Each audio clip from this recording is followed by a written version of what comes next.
Madam, I'm holding on. President Mahama, Adabio one can swap it. One kind. Prophet Duncan Williams. Say, who spiritual realm. Hey, Roger, see who know I am Mikofi Bohiana. Majority leader, Parliamentary say. Majority leaders, you are not the unfashion. I'm on party in the Cadio Faso. Now, say, and near Coquanan system. Matisse, a party to class or Mocromum pet. But I am telling him, say, look, Mahama, look, you are my senior brother. But I'm conversant with the law and the history and politics of this country, perhaps more than you. Inti tiemi, utiemi obribo here. Ebebo Minia. You are my brother. You are my elder brother. I respect you a lot. Afutu na medema. Sa wuntie na so betie mazik basitele numa futua. Sa wuntie me na wuntie Rasmu Baraka. Koso. Mama koso. Pressing koso. Now you see. Nkrafo say obakwa na obana. But I mean nimu ye obakwa. Ayo. Ada obana. Media. Increment. Sana nkrafo. No, because you see, how do you think of Tetem? But Judicial or dream of my Ghana ye ho. No for my Ghana ye. Pa seman penia. Obi kra the man awonye. Yeah, man. They have a booklet to be. I think that next week I'll try and get to before our mobile 2024. And so I'm winning. What more book be? So when you some information, that book, no, they planned 10 yes. And they said they will pay money, substantial amount of money. Judiciary, politicians, opposition politicians, parliamentarians. Many, and now what the government WhatsApp group. So that's me. Meme naso. Oma for anto so. Na be better than me to so. So nka bi mo better than Babati WhatsApp group. Na say you betime twa mo ka o. But I'm told they are well paid. Sika kase. They are well paid. Sika was ya dear Ghana. They are well paid. Near the twa mo ka say. They are well paid. Woman anka but twa papa anti anka ban no ho nsem. And what is CS Osuna NGO? What is na Franklin Kujo num kasa bio? Enkoye kura no a. What is na Professor Jampo num kasa bio? Kabi da be na ate here. Hey. Franklin Kujo ne Professor Jampo num wate. Ani asofo mpanimfo Roger no ne Duncan Williams no se Roger on dey so hu ase komo bi akoso Duncan Williams so se hu Ghana. Now you see characteristics of sabi blacks in Africa. Power corrupt, Lord Acton can also power corrupt, and absolute power corrupt, absolutely Lord Acton. All the power corrupt. And absolute power corrupt, absolutely Lord Acton. I mean, before I crash to farm and for yeah, we were in 1977. We are moving me and Kanapa. But it's a mechanic graphic in the times, you know. The mechanic, maybe can yache. A champion brought in Clara Prophet in consumption for we, a champion him for because Nana, minimum for Yatarwachi, Union government. Be kwa no ba ma be envelope ya be de ma yi be shia be de nana said you walking so Mahama wo adwene mi so be kwa be da be ka kira no onu oba ebe mana ye yonne ama onu ani ni padua ebe ye yonne ama ne tribes ebe ye yonne ama ne yere ne ma ebe ye yonne ama ne party because me say mpa me nkasa because I saw what happened and I read. Let me say. Talk so no di Ghana. I read it in 1977. A champion. Baby a champion. A man for young play magazine. But a young play. I did see a graphic front page. But I asked some way. But a champion. To say Mahama. That's all who science. But Mahama. You see, okay. On this abosom no. The person be kunga. The maubodam. Look, in 1977, the champion Bahana Ghana and Cote d'Ivoire Bobo. Over the Ghana national anthem, so be sorry. Over the Cote d'Ivoire national anthem, so now sorry. That was sufficient enough.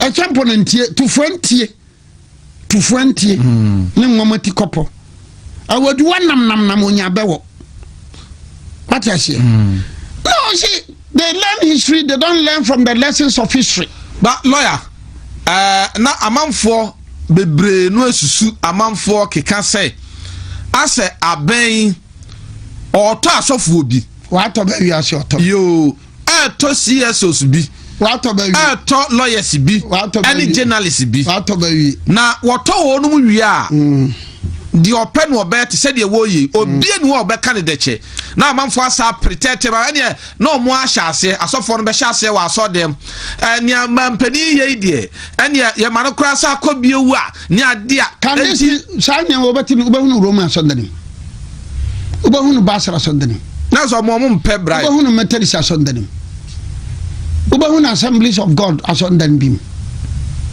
No, Assemblies of God crowd this time no one branches in ben come my Roman Master no say my bathroom me panyin me kasa o company me bathroom o company say Roman wanted Roman wanted the Basra wanted nkene kurase Basra wanted Methodist wanted SD na kan tetaso ni bi mamti anya sore muna baba ya be a credible pa mono be a credible pa be a credible they said madam fu bi or ye memenda kokko en olumba na ni efra o kumase or ya de pa or credible yeah I've met him while he came to my chambers with him say or ya de pa he's blind but he's very credible na womo workers na kase sisi asonda na kase sora womo ye you oh come on please I'm not looking down upon them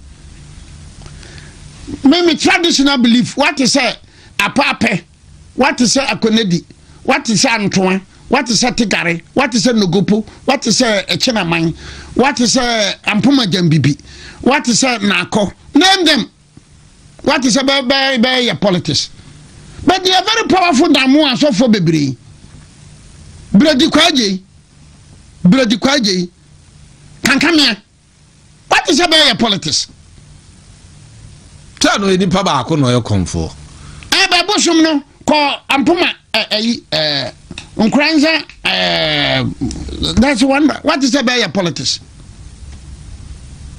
no it's Africa yes me mobo asofu na gine praise the Lord hallelujah be right so God na yes see so for say ohun yankopon and God revealed to me na so for say yankopon yi kira no say President Mahama's third term will come to pass now so for say President Mahama binum ana say system no edi nyame din dada nyame so bet say kwasi sapo na ma tu jamfimi ma so Roma ameko aya so fo nware that's of for benware what is a Roman for ye BBC da what is a Basel for ye BB da what is a SDA for ye BB da what is a Methodist for ye BB da Mr. Asoda kananya se mekasa tiamo I'm holding on to my teachings and my faith and my belief and my perception and conception of issues ntimo bia nkasa ntiame menkasa ntie bia sore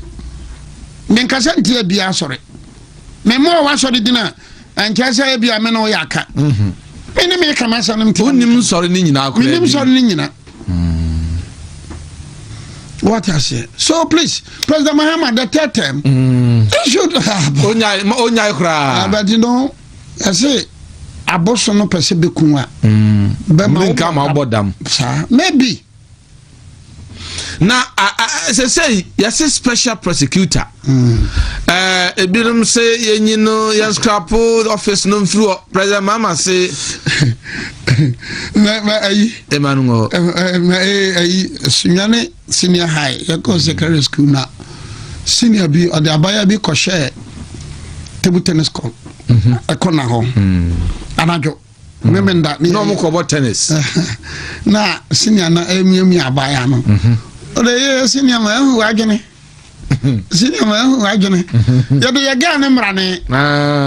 Senior man who I gonna. That was not here. Hey, so senior and so by no other kind.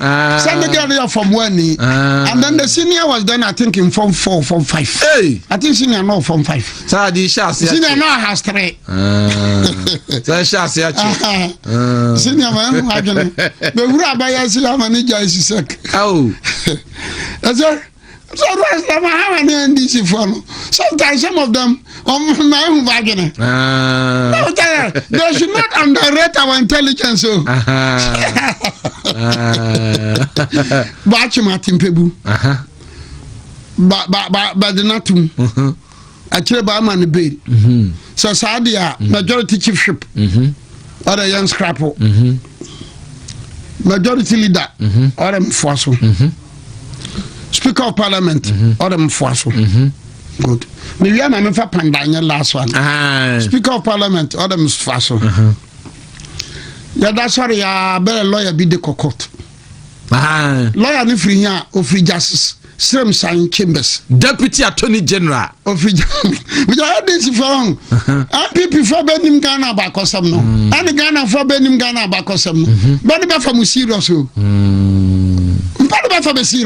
Listen, I didn't answer your transfer. Demo na ya shishe. Me say. Union government no samra no. Na me akoya kete kete so na me tetar posters. Am on no for. Na me ka ayi banchi me to banchi a. Na ma kan starch. O dia kan osone so. Chimunsuo no. Na me tetar na kan starch. Do ma so ne kan ani ho. Intenem de tetara najo. So ni asuma boy am yes asuba ni we. So you see, now this is a private members bill. Afiamako, majority leader, speaker of also. There were one president elected through Phyllis Fosukwache. Someone withdraw. What if that? What if that? In the Akufo-Addo Hejia Elima one, na yebeto aba se ne be ya DCs yebe yibe waya yempotamu ana yenyibe eno ma Hejia Elima. That time I think it was 2017. I said boldly said Akufo-Addo waiting. I said it over the airwaves. Akufo-Addo waiting. I was then the deputy general secretary of the MPP. Me see me because Akufo-Addo waiting. And you're proper. You are the president of the Republic of Ghana. Among for the person yan to about and push us and this is for the day. President Akufo-Addo, he has been guided by history. In 2003, 2004, health insurance and this is for a campaign TI. Would they free senior high school crabano and this is for your campaign? And sir, wo ba ma ya beto abana and this is for your campaign. We see Hejia Elima on corridor. I said it. So no na mama who young people from point for na him. Nso me da me mfa. Akufo-Addo withdrew. That was wrong. Only the crowd they were not advance where the other letter. That president Mahama see say. Because you have the majority. If indeed you trust your parliamentarians now, una one majority. No be fair and just by being of parliamentarians. Private member bill number on the 20. What I say? That and they wouldn't be. One more fellows for to catch the letter. Now, as a president, the letter. And that was why the MPP raised said, now are we being controlled by the executive? But no, he tight. I asked him, I will hold and guassier. Not just President Mama, I had what Tiana. What? Because one, politically,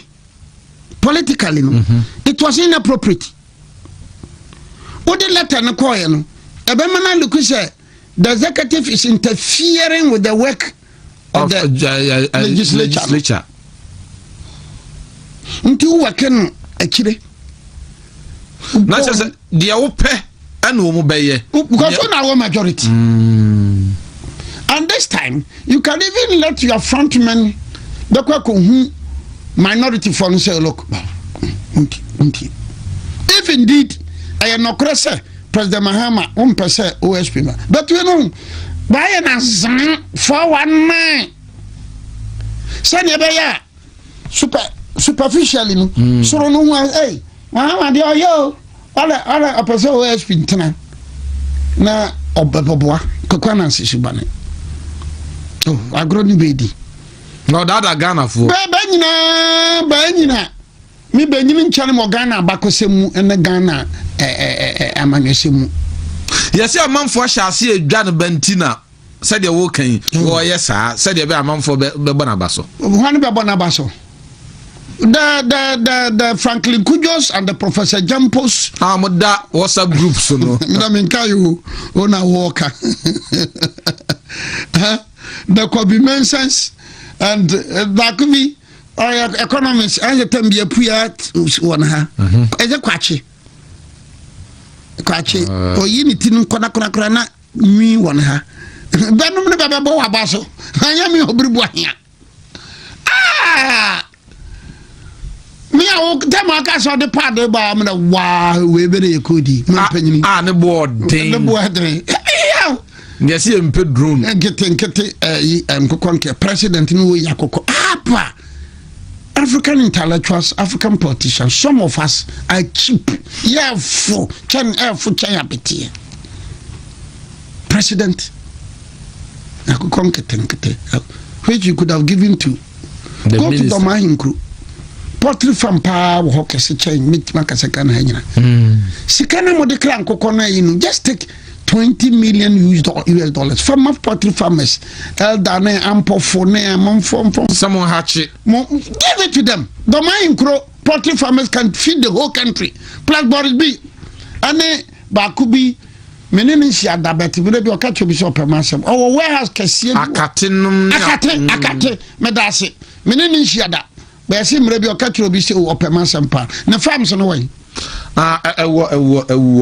Sofa council. Okay, that could be so much. I can't tell them about it being in the mind crone or my motion and quenches so back could be also pottery be. I was a fum funds. Back was some also it is not the business of a sitting president to be doing this kind of things.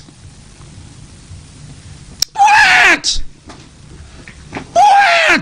African leaders, African intellectuals. Yoko Pandai. So, and this abanum we dey na wasam say Lumba judgment na ye.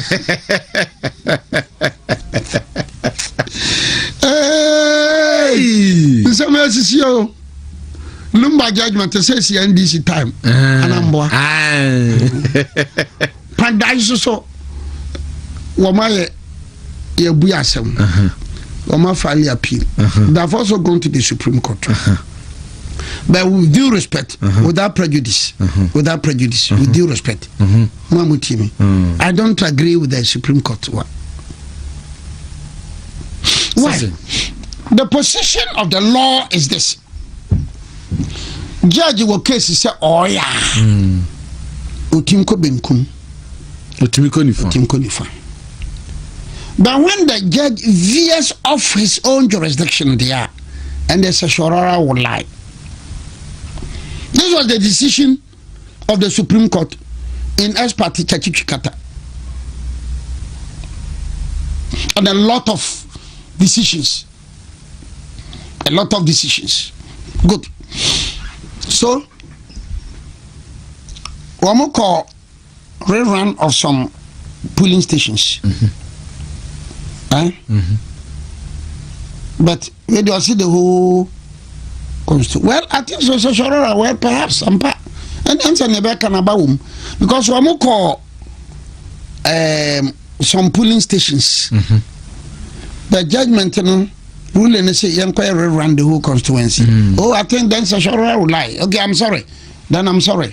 I'm sorry. I think you are right. Because right, no. Baba call for sexual harassment. Okay. Initially no me ka say me ben nya adwene. But me ka see any more information at the amount. Man say they are right. Wait, I'm sorry. That's a Kwandai MP no. Of course Supreme Court not say no appeal no. Right. They are right. Okay. Because you see nipa no call court no. All the polling stations be. So when you go above data, you are exceeding your jurisdiction. In Dam versus Ado, the law says that the court don't mean see amananu makunto kwanibi. That's the decision in Dam versus Ado. Okay. Dam versus Ado, a well-known case. So nyoko samana yede yenko polling station doer anadumienu anadumiansa. Now, because I running the whole constituency jurisdiction because the man requested for some few police stations. And things like the free year, the say MPP for lawyers and on before free year. Perhaps they could have gone to the Supreme Court.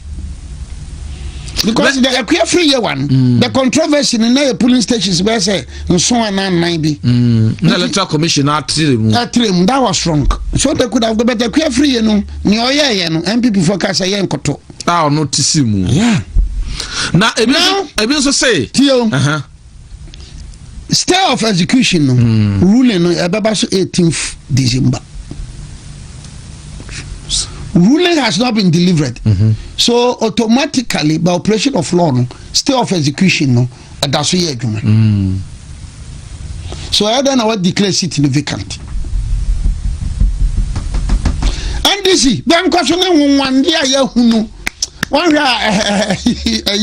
just say you can't understand. So what is happening? Rosemary Kwam Michel, Rosemary Kwam, MPP Rosemary. I can't have the work Rosemary Kwam. Oh no, God, can call it no more Baba. You can for say yes, Naba, no more Baba. Now what is happening to us in this country? President Mahama and the NDC, you have hugely disappointed a lot of Ghanaians. Tabi. Na niati mi yanse me hwe Professor Mills pa meteno so say na ma sorry Mills NDC yeti men and NDC ni am de mra be adwuma those days men were men obi na say all men were men the voice were able to tell a Rolling straight in the face a champion a Rolling say that voice and now why should you maybe age and health, but no, we are member. The yeti mentions. No, we are member. And WhatsApp group near the running political. But lawyer, a bit of say we crown asset Nisasu BSC pain. Yen almost say Jachi question DAC. Na speaker Emma Quine Emma net na Parliament. Ayana Juma Kusi say. You see, in matters of this, I just person call rate of possession. The court will issue you rate of possession only and it's only when there is no intervening process pending. While filing, while filing stay, we have high court stay no, I'm far. I better be man 18th no, I'm far. Obeko Court of Appeal to repeat application. And so Yako bebria yako high court ako stay court na mu yayen but yako court of appeal no exceptional circumstances court of appeal at wase. So why do you declare the seat vacant? In actual fact, I stand to be educated. Say beginning no say me obribo here and vacant and I can file contempt na and come the speaker beka ho come the clerk yisi and the speaker Ubenya sa agidie no. Me katawire Kofi Boafo. Ubenya sa agidie no. Me katawire Kofi Boafo. Me obiri Boafo. Me MPP be we anya amere we nye. NDC ya bere we nye. How many Ghanaians na tesa njeko alota Jacobs. Ore mu ya me Ghana ha. Obiri Boafo first. Baumia second. And Zanito Rollins third. The whole country Ghana. Ebu ama na okokura na unya nwie yo. Ah betima sa afre o. Baba se na ampo abusha pani to pack. Osini be bia ba kono ma me. Be bia mfo. Na me pie ye. Be ka say yensa no mra. Yensa mra. Enti ye say ebu ama okura no unya nwie. No, but you know, it was wrong for the clerk of parliament to have written to the speaker. It was wrong for the speaker to have done that. I'm surprised about Babin. The Babin, some of us knew him. He was my senior. Babin, some years back, name to Fuseni, lawyer Fuseni. And Fuseni. Nancy and this by Yana Museo seniors, they said the Wayra. Because in Fuseni, we knew him during Atamos Mahama time. The Ines of Fuseni, we knew him during the MPP time. It's not the Ines of Fuseni we are hearing from him now. He was one of the NDC characters. Mibu Amupa, Ines of Fuseni, Abambaben, Haruna Idrisu. I respect them. They also respect me a lot. As I said, I mean, you know, NDC Youth Organizer, Western Region. Western Region. Now, I idea money before. Okay. I look premuna obechi ame. Nam so ye kokkrafo de ni mumum krai. Nti wo so no boni dini. MPP Western Region. I think NDC. Yeah. No, or ye adwuma Jubilee House. Okay. Oh, I idea money affair. He did well. Okay. NDC Western Region. I think Youth Organizer. Other organizer or Youth Organizer. Okay. He even gave me his number. Okay. Some of them are good. Some of them, for me, they respect me. Yeah. Sami Jamfi can never insult me. Yeah. Sami Jamfi only matamta.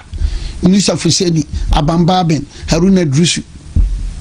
Me kwata maleni mi nya baby da. Meti me kwata maleni mi nya baby na. Meti me da Haruna Drusu fie. Unisa Fuseni fie. More than say bi amkwakota MPP chairman bi fie. Unimu no. Minim nukra. Me Haruna Drusu no. Or the aduane kura bremi a me nka so mfa nsantu medi. Min suro he. Unisa Fuseni medi. Me kwana bamba be aduane sini table so metwesi dadi. Sa the MPP for binim so me ya wo nyina MPP for nyina.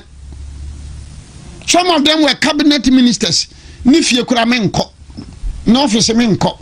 Ofribunu region or cabinet minister man me nko no office da. Maybe I can come across it. So see, Pandai is easy water. Pandai is wrong. They didn't handle it well. They cannot. Sanya President Mahama, Emma OSPD and Betresani. I think Speaker on Trinsani because he's setting a very bad and dangerous precedent. In fact, in the case of Jeremiah, Mamprisinia no di Boko na bano. Kwame Nkrumah ya banano from Boko.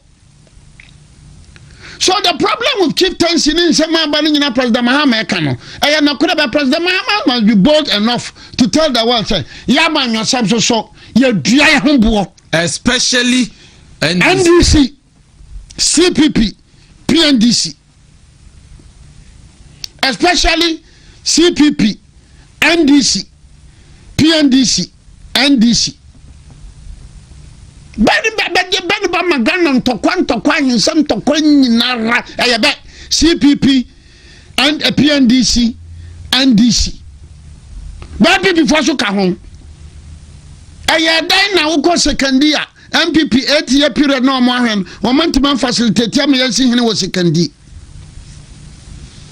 Amanya sam fo do bebre ba nya. Ba so so an kwese da ba ko transondarim. Fie da ba ko masarachi. Meme da ba ko asondarim. So President Mahama ne wo kana ya nokore. Na wo no so no tio wo President Mahama. Wo tatatiro taroto dem ko hura treja. Ande huo. Taroto dem ko hura treja. Wonya wona ko gina boko se. NDC ba power. Boko asundwe beba no nipa mu. Anya no a. Anya Mahama. Foko de kama me yo I say interview. Kama me yo interview. Anya Mahama. Na ko kan. Obi ate so ko kan e. Afre de why na akwakoye problem aba. Ah?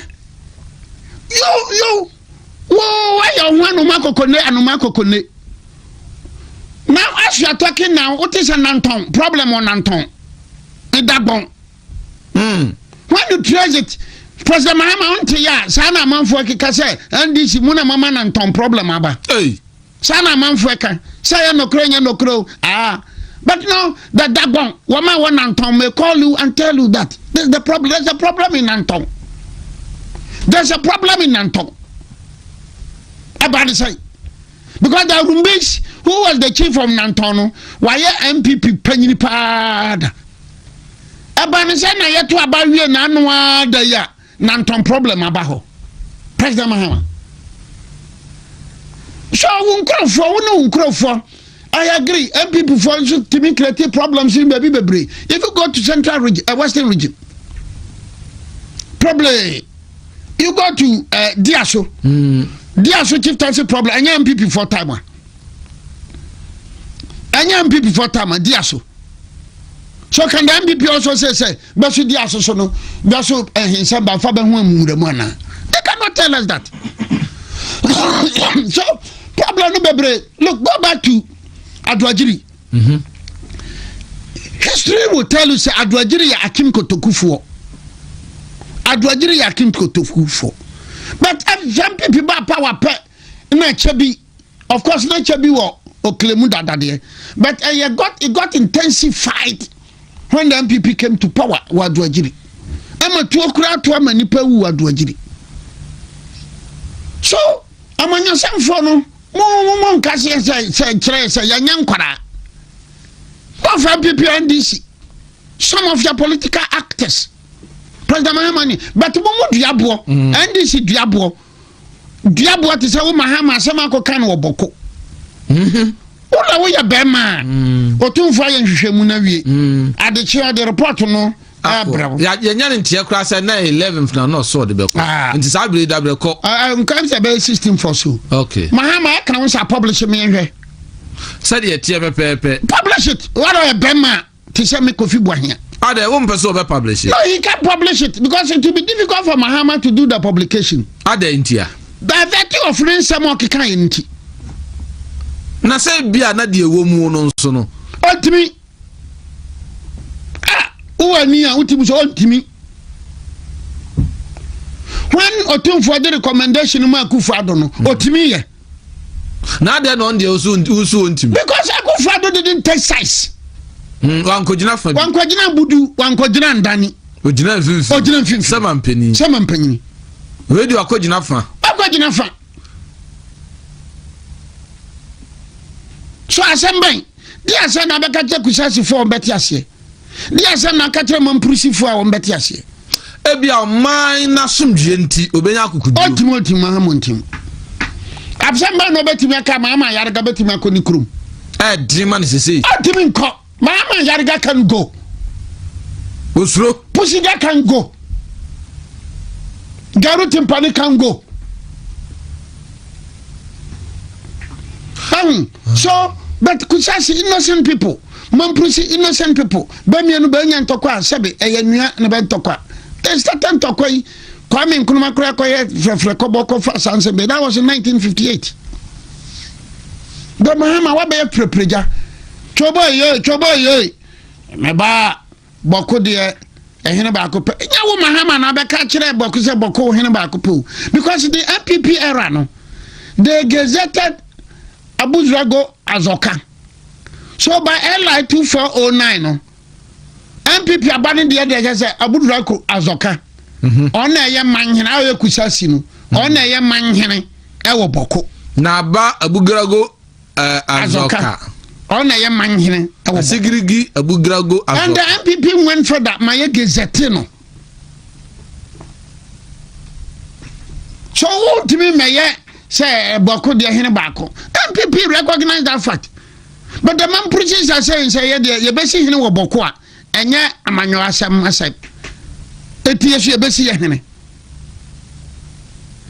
MPP amfa ne ho nwuram wo na wakogina ho wo kokan mo pese mo penti baumia black nti wo ne mama yarga ne wo meka ho and name majority leader rally omko nzebula garu timpani pusiga but just follow the records